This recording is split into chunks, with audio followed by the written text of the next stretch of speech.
did not intend to have that consequence. It was unintended. I thought it was light touch, but you asked for it. You will have to lie in that bed yourself. Governor, you are now invited.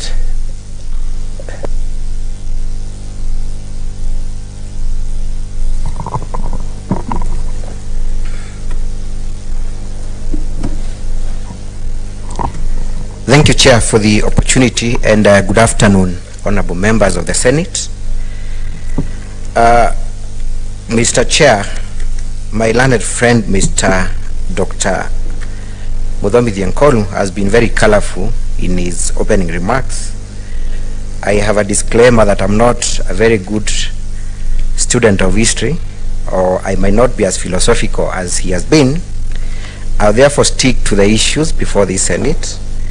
I'll stick to the facts, I'll stick to the law.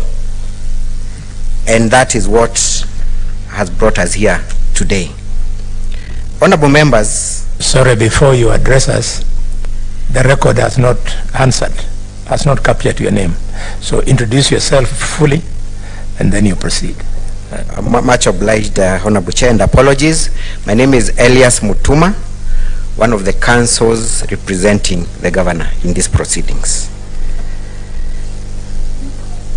Members, learned counsel has used a lot of strong terms to describe the governor of Meru. Counsel has painted a picture of a crisis that is in Meru. He's called it an unmitigated disaster, a crisis, and gone ahead to equate the governor of Meru with Adolf Hitler. We will be demonstrating that that is a creation by the MCAs, and that indeed the people of Meru do not perceive any crisis. They do not see any threat to them, that this is a contest between the executive of the Meru County and the legislature. Honorable members, we stand before you today to represent the governor who was elected by a majority votes. The closest contestant garnered less than 100,000 votes next to the governor. Surely that means that the governor was voted in overwhelmingly. Honorable members, this is a second impeachment motion. The first one was stopped by the High Court in Meru,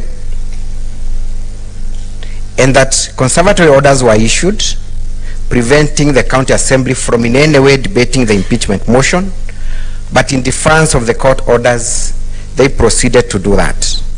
A question has been asked as to why the governor did not appear to defend herself before the county assembly. It is for the very reason that indeed the High Court of Meru had barred the county assembly from debating the impeachment motion.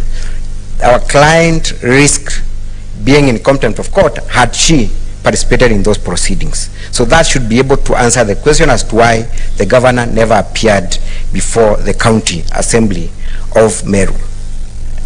But that is not all, honorable members.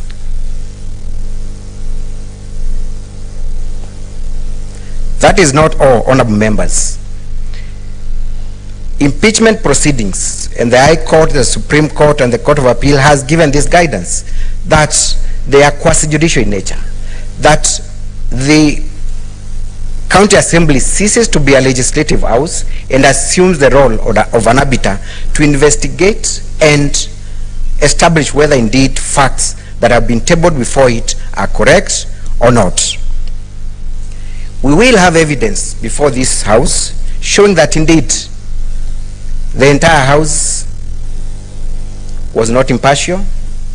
Before the proceedings, they all donned in uniform, chanted war cries, and promised to impeach the governor even before the move of the motion had been given a chance to debate the motion.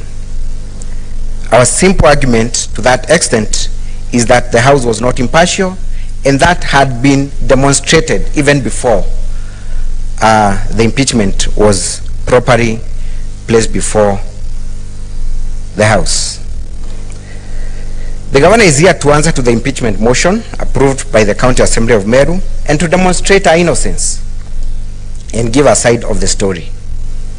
Her Excellency, the Governor of Meru, has been a victim of the danger of one story and outright false narrative. Her successes, her leadership, her amiable character, and her passion to uplift the lives of people of Meru have been hashed for political expediency. Today we have a chance to demonstrate that Her Excellency, the Governor, is a true hero of devolution, a person who should be celebrated for standing against capture of Meru County by the County Assembly. At the end of this hearing, honorable members, we demonstrate how the County Assembly of Meru failed to understand their mandate under Article 181 and Section 33 of the County Government Act and used the impeachment as a political weapon as opposed to an oversight tool. Because impeachment, honorable members, should not be a political weapon. It is only provided for as an oversight tool. That is not what happened. On behalf of the governor, honorable members, we will show you that the purported public participation was a sham. Indeed, the members of public have not approved the proceedings before you. It is the County Assembly of Meru and the mover of this motion that usurped the role of the public and purported to give views on behalf of the public. That will come out clear during these proceedings. Honorable members, just to take you a little bit back, before August 2022, Her Excellency the Governor was serving the people of Meru as their women representative. During that time, she understood the real needs of the people, leading to an expression of desire to serve them as their governor. The people of Meru trusted her and gave her a chance to serve as their first woman governor, elected on an independent ticket. And this is important, honorable members, because Meru traditionally has been a political region. So for them to elect a woman governor and on an independent ticket, then that should mean something. Unfortunately, the governor faces impeachment, just like the first woman member of parliament in Meru, Honorable Rita Karemi. And this is a woman who was rounded out of office on trumped-up charges. We are back at it again, and we urge the Senate to look at the issues before it and find that indeed the governor has committed no wrong. We know that there has been much debate about the gender question, but the real issues affecting women leadership and the governor's unique challenge as an easy target for blackmail and subjective application of the law, being an independent candidate, should not be swept under the carpet. We are also aware that the County Assembly has listed a woman-nominated member to appear before this committee today with a view of discounting the argument on challenges faced by women leaders, which evidence we will ask the committee to treat with much suspicion and look at the facts of this case to grant the governor equal protection before the law like any other person. We wish to categorically state that the governor has never sought to be excused for any wrongdoing just because she's a woman. All she's asking is to be subjected to an independent and impartial process, but not to be subjected to an impeachment on the basis of political reasons moved by a member of County Assembly, Dennis Kawira, who, and we show this evidence, is quoted saying, or rather inviting the governor to prove that she's a woman enough. It is on that context that we are bringing the gender issue, not asking her to be excused on the basis of gender. Honorable members, the governor has been a victim of many falsehoods, contrary to the false narrative of public disapproval created in the impeachment motion and spread strategically in the public domain through the media. The people of Meru have expressed their overwhelming support for our leadership, and in reflection of their resolve and approval for her leadership, they have not been deterred by a parochial culture or party politics and elected her into office, having observed her work as their women representative and having believed in her passion for a happy Meru, a quest she has expressed in her personal philanthropic work that she has done together with her husband over the years. Her husband did not just come to the public domain upon her election as governor. Notably, honorable members and chair, during the August 2022 general election, other leaders were elected mainly on party positions, but she was elected as an independent candidate in demonstration of the people's approval for her personal and individual leadership, regardless of political party support. Contrary to the false narrative presented in the impeachment motion, her leadership as a person has been tested and approved without any support of a political party and facing opposition from the veteran politicians in Meru. Her election is a clear demonstration that she is a leader who has appealed to the people owing to her personal character and leadership ideas. Her passion to uplift the people of Meru is not new in this, and this has been a mantra even before she ventured into politics. She has helped many people in Meru in her charity work, and this has won hearts and approval to elect her to bring changes in service as their governor. Honorable members, you will see from the evidence on record that the governor is very passionate about what she believes in and sometimes emotional about it. Honorable members, it is not a crime to be emotional. It is not a crime to be passionate about what you believe in. In some instances, the governor seeks to give instant solutions to the problem she faces when she meets members of the community. But then, even after making those political statements, she retracts and seeks advice and is guided and does things according to the law. She has not at any point violated the law, leave alone grossly so. Honorable members, let us understand the governor as who she is and give her an opportunity to serve the people of Meru. We understand that we are barely 4 months after the general election of August 2022, and the new national government has already faced this self-same challenge of not meeting their political promises and as envisioned during the political rallies, since the law has to be followed in implementation as per the advice of technical experts. We also wish to point out that the governors are also political leaders and wear two hats, one political and the other technical. In politics, political statements often made to give hope to the people, and such pronouncements may not capture the nitty-gritty of what should be done, but a leader has to give hope to the people upon encounter with problems. In governance, the governors often retreat to consult with technical advisors to ensure execution is done within the law, to meet objective envisioned in any political pronouncement. Honorable members, a politician cannot be prosecuted and accused of gross misconduct or gross violation of the Constitution for political statements with no evidence or execution that violates the law. So when we'll be going through these proceedings, honorable members, you will come across so many political statements made by the governor, but was there any act that proceeded to violate the law based on those political statements? The answer is in the negative. The governor's passion for the people has also led her to engage the people at grassroots areas, constantly to fill all the needs in every ward, a move that has been misinterpreted by the MCAs as overshadowing their presence in their areas. However, she has compromised this style upon a request of MCAs in a mediation meeting she undertook with the chairperson of the Council of Governors with a view of giving chance to dialogue with the MCAs. Since she was elected into office, the governor has struck a collaborative style of leadership. Contrary to what has been said in the impeachment motion, the governor has indeed embraced a collaborative style of leadership, working with all stakeholders and leaders in the county.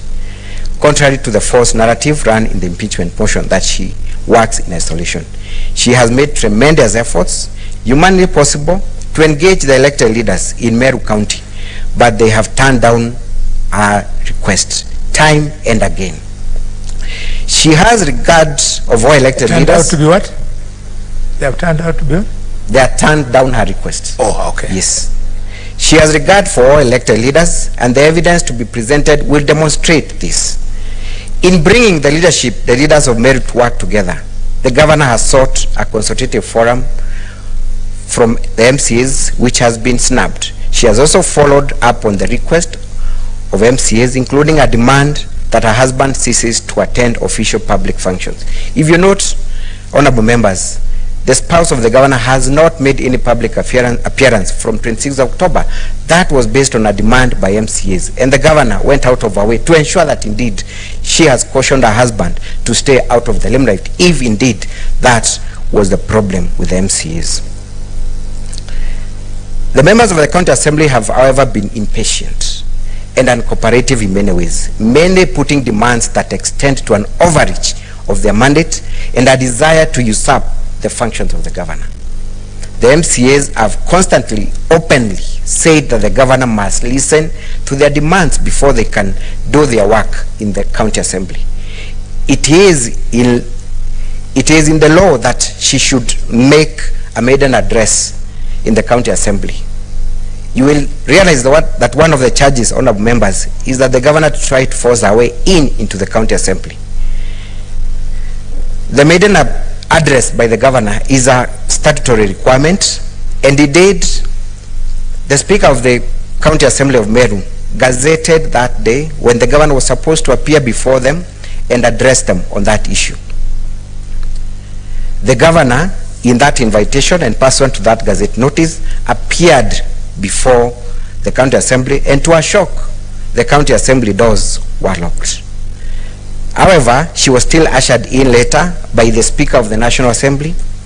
The Speaker of the National Assembly ushered her into the podium to deliver her maiden speech, which she did, but the moment she rose to do that, members of the County Assembly walked out on her. How can they accuse her of then making a forceful entry into an assembly when that very day was gazetted and an invitation sent to her? There was no gazettement of that day. There was no cancellation of the invitation. Yet the members of the assembly will come now and tell you that indeed the governor forcibly entered into the County Assembly. Honorable Chair and the honorable members, the governor has been a primary target and a recipient of the gory and ugly actions that she has been accused of perpetrating on other leaders of our beloved county of Meru.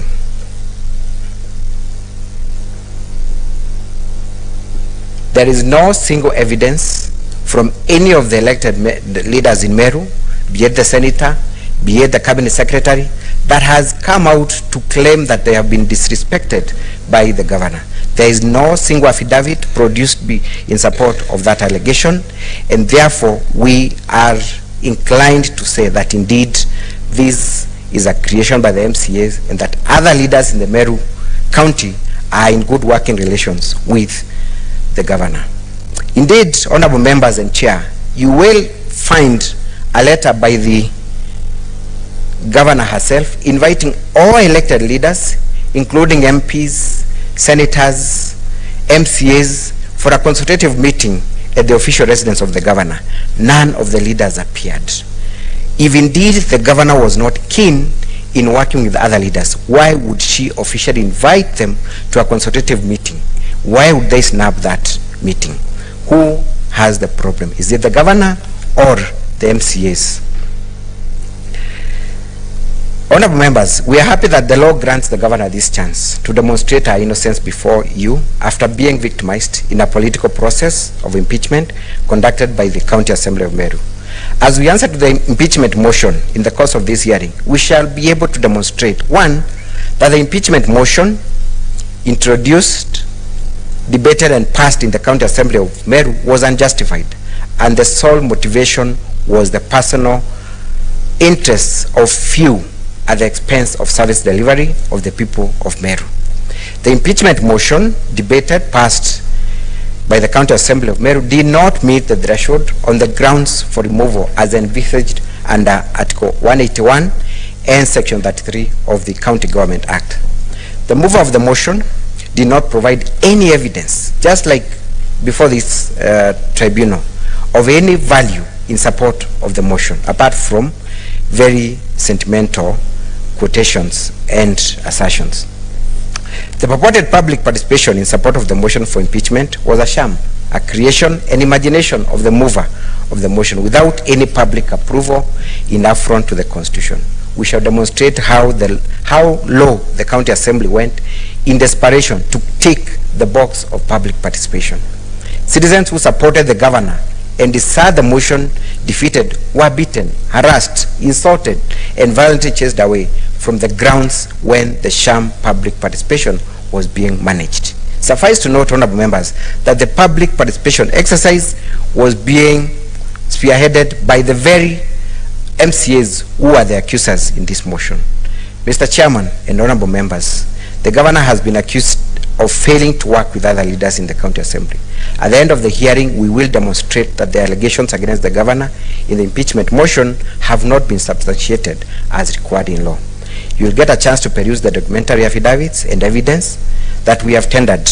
You will hear the governor's witnesses and the team of advocates that will be able to demonstrate this fact. In conclusion, you discover that the following evidence to be presented is watertight. One is that this is a case of impeachment being used to coerce to settle political scores. The MCAs were forced, threatened, and coerced to vote in favor of the motion to an extent that 2 members were de-whipped from their committees. We shall demonstrate why the nominated members had everything to lose by not supporting the motion. The governor is a victim of blackmail and an easy target by the County Assembly for being independent against a united minority and majority sides of the County Assembly. The main issue that triggered the filing of this impeachment motion is the demand, and we say the demand for ward fund by MCAs, and all other allegations are peripheral to that allegation. We have evidence to that effect. The impeachment is not approved by the voters of Meru County, contrary to the impression created by the shambolic public participation exercise. The question that begs an answer is whether this motion is supporting the will of the people or against the will of the people of Meru.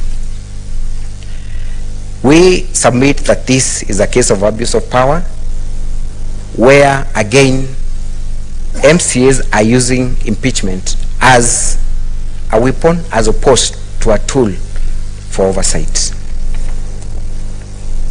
The allegations cited in the impeachment motion cannot form a threshold for impeachment and are full of outright falsehood and political statements taken out of context with no evidence of violation of the law. At the end of this hearing, we urge the Senate to find that the allegations cited for impeachment have not been substantiated as required under Article 181 and Section 33 of the County Governments Act.